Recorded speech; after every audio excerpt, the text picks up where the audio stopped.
ನಮಸ್ಕಾರ ದೇವರು. ನಾನಿದ್ದಾಗ ಮಧ್ಯರಾತ್ರಿ 2 ಗಂಟೆ ಆಗಿತ್ತು. ಯಾಕಪ್ಪ ಇಷ್ಟು ಬೇಗ ಎದ್ದಿದ್ದೀನಿ ಅಂತ ನೋಡ್ತಿದ್ದೀರಾ. ನಾನು ಹೊರಟಿರೋದೇ ರಾಜಧಾನಿ ಕಡೆ. ಹೋಗ್ತಾ ದಾರಿಲಿ ತಾಜಲ್ಲಿ ಟೀ ಕುಡ್ಕೊಂಡು ನಾವು ಹೊರಟಿದ್ದೆ ವಿಧಾನಸೌಧದ ಕಡೆ.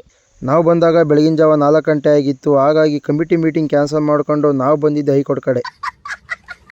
ಹೈಕೋರ್ಟ್ಗೆ ಯಾಕಪ್ಪ ಅಂದರೆ ನಮ್ಮ ಡಿ ಬಾಸ್ ಕೇಸ್ ಏನಾಯಿತು ಅಂತ ಕೇಳೋಣ ಅಂತ ಬಂದರೆ ಡಿ ಬಾಸ್ ಕೇಸೇ ಕ್ಲೋಸ್ ಆಗಿದೆ ಅಂತ ಹೇಳಿದ್ರು.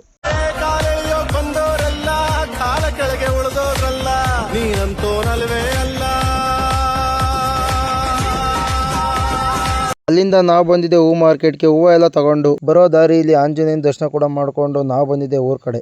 ತೋಟದಲ್ಲಿ ನೀರು ಕಟ್ತಿದ್ದೆ. ನನ್ನ ಫ್ರೆಂಡ್ ಫೋನ್ ಮಾಡಿ ಬೆಂಗಳೂರಿಂದ ಬರ್ತಾ ಇದ್ದೀನಿ, ಇಬ್ಬರಿಗೆ ಬೈಕ್ ತಗೊಂಡು ಬಾ ಅಂದ.